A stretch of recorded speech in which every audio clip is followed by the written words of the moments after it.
नमस्कार, स्वागत है आप सबका राजनीति के इस अखाड़े में। मेरा नाम है अजय सेतिया।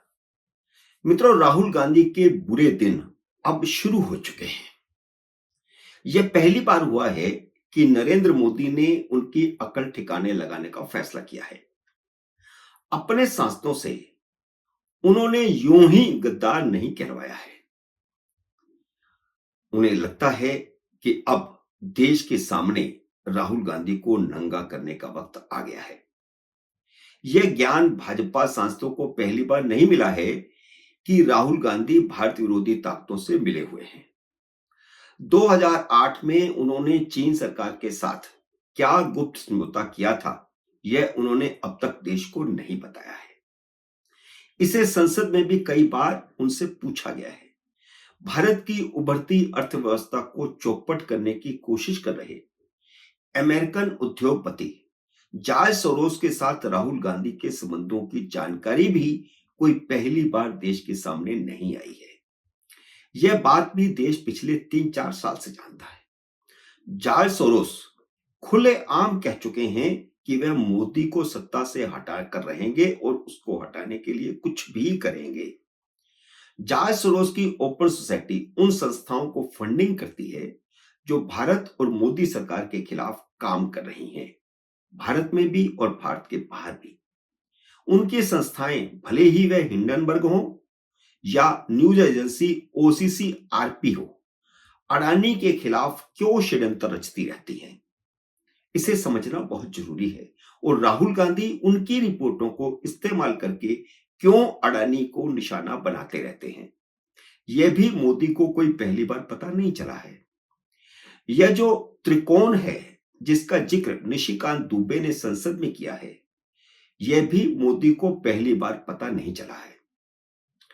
भारत के विरोधी पाकिस्तान, खालिस्तानी और बांग्लादेशी आतंकवादियों के साथ राहुल गांधी के संबंधों की बात भी कोई भाजपा को पहली बार पता नहीं चली है। कभी किसानों को भड़काना, कभी मुसलमानों को भड़काना और देश में दंगे करवाने की कोशिश करना, कभी दलितों को भड़काना, कभी आदिवासियों को भड़काना, कभी ओबीसी को भड़काना, कभी जाति आधारित जनगणना का मुद्दा उठाना। लेकिन अब ये पाप का घड़ा भर चुका है। मोदी को समझ आ चुका है कि लातों के भूत बातों से नहीं मानते, इसलिए उन्होंने अब बड़ा कदम उठाने का फैसला कर लिया है। पहली बार मोदी ने राहुल गांधी को नंगा करने और सिर्फ नंगा करने नहीं बल्कि कार्रवाई करने का मन भी बना लिया है, ऐसा संकेत मिलना शुरू हो चुका है। मोदी और अमित शाह जल्द ही इंडिया अलायंस के कुछ नेताओं को एक एक करके बुलाएंगे और उनके सामने सारे सबूत रखेंगे, सारे सवाल रखेंगे। यह माहौल अब बन चुका है क्योंकि ममता बनर्जी, अखिलेश यादव, शरद पवार और उद्धव ठाकरे ने राहुल गांधी के नेतृत्व को चुनौती देने का मन बना लिया है। ये सभी नेता मोदी के घोर विरोधी हो सकते हैं भी, लेकिन इनमें से कोई देश विरोधी या देश से गद्दारी करने वाला नहीं हो सकता। अब अगले हफ्ते राहुल गांधी किसानों के मुद्दे पर संसद में हंगामा खड़ा करेंगे। राहुल गांधी चुनावों से पहले और हर बार संसद सत्र के दौरान या संसद सत्र से पहले पंजाब के किसानों का इस्तेमाल करते हैं।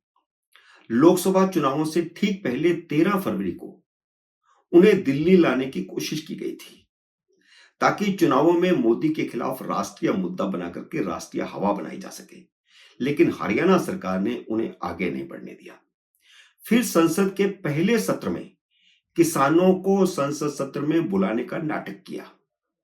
13 फरवरी से नेशनल हाईवे पर कब्जा करके बैठे तथा कथित किसानों ने हरियाणा विधानसभा चुनावों के समय भी हरियाणा में घुसने की कोशिश की। तब पहले हाईकोर्ट और बाद में सुप्रीम कोर्ट ने उनके खिलाफ फैसला दिया। सुप्रीम कोर्ट ने भी उन्हें नेशनल हाईवे को खाली करने का निर्देश दिया तथा कथित किसानों की मांगों पर बात करने के लिए सुप्रीम कोर्ट ने खुद एक कमेटी बनाई, लेकिन तथा कथित किसान नेताओं ने उस कमेटी को सहयोग नहीं दिया। किसकी शय पर? राहुल गांधी की शय पर। राहुल गांधी नहीं चाहते कि किसानों का धरना खत्म हो।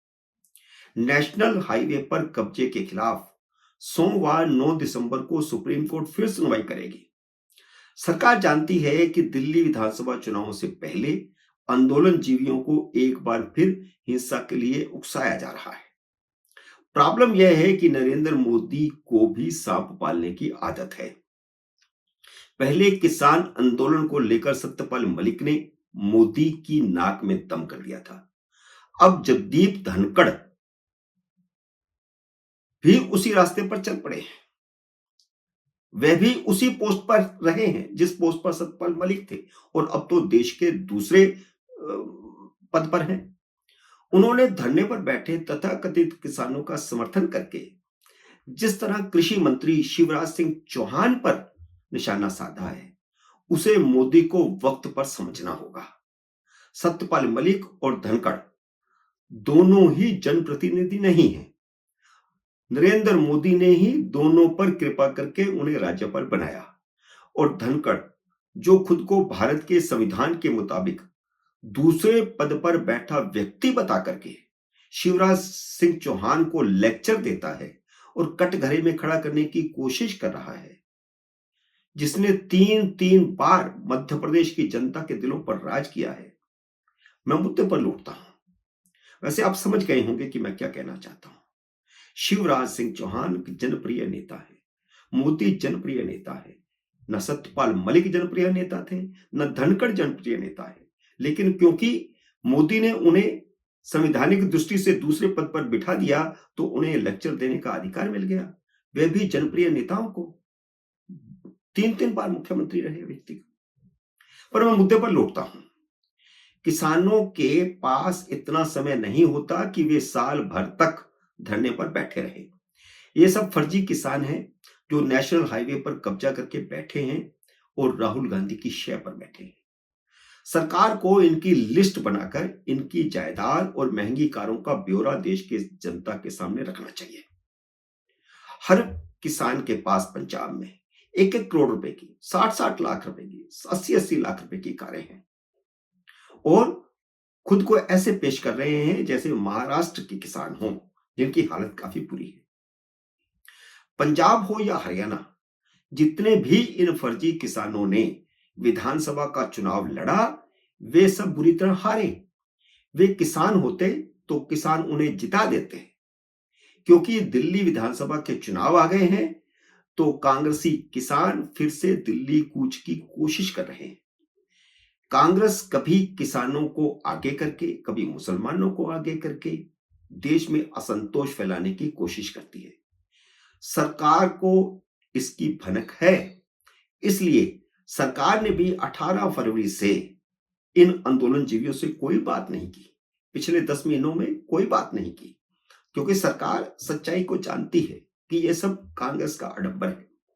रविवार को हरियाणा पुलिस ने पहले तो फूल बरसाए और उसके बाद आंसू गैस के गोले छोड़े और पिछले 10 महीने में 4 बार उनके कूच को विफल बना दिया। चौथी बार भी, क्योंकि भाजपा की सरकारें जानती हैं कि लातों के भूत बातों से नहीं मानते। अब देखिए सुप्रीम कोर्ट में क्या होता है। कांग्रेस ने तो खुला समर्थन किया है। राहुल गांधी ने उन बातों का समर्थन किया जो खुद उन्होंने यूपीए की सरकार होते हुए या उससे पहले कांग्रेस की सरकार होते हुए किसानों को पर लागू नहीं की। किसानों की उन मांगों को स्वीकार नहीं किया। जैसे स्वामीनाथन कमेटी की रिपोर्ट ही है, कांग्रेस के समय में आई, उसको दबा करके कांग्रेस बैठी रही और अब राहुल गांधी कहते हैं कि उसे लागू किया जाए। इसी तरह पेंशन का मामला है। अब किसानों को पेंशन कैसे दी जा सकती है? अगर किसानों को दी जा सकती है तो फिर रेडी वाले को क्यों नहीं दी जा सकती? ईंट भट्टे पर काम करने वालों को क्यों नहीं दी जा सकती? तो ये एक बेतुकी सी बात है। कर्जा माफ करना, हर दूसरे तीसरे साल किसानों का कर्जा माफ करना, किसान कर्जा ले उसको माफ कर दें। और आज प्रहलाद जोशी का बयान भी आया है कि किसी उद्योगपति का कर्जा सरकार ने माफ नहीं किया है, वसूली होती है, उनका कर्जा साइड पर रख दिया जाता है। लेकिन इसका मतलब यह नहीं है कि कर्जा माफ कर दिया गया, उनकी जायदाद की कुर्की होती है, कर्जा माफ नहीं होता है। देश में भ्रम फैलाने की राहुल गांधी कोशिश कर रहे हैं और लगता है कि अब नरेंद्र मोदी ने मन बना लिया है कि इनकी अकल को ठिकाने लाना है।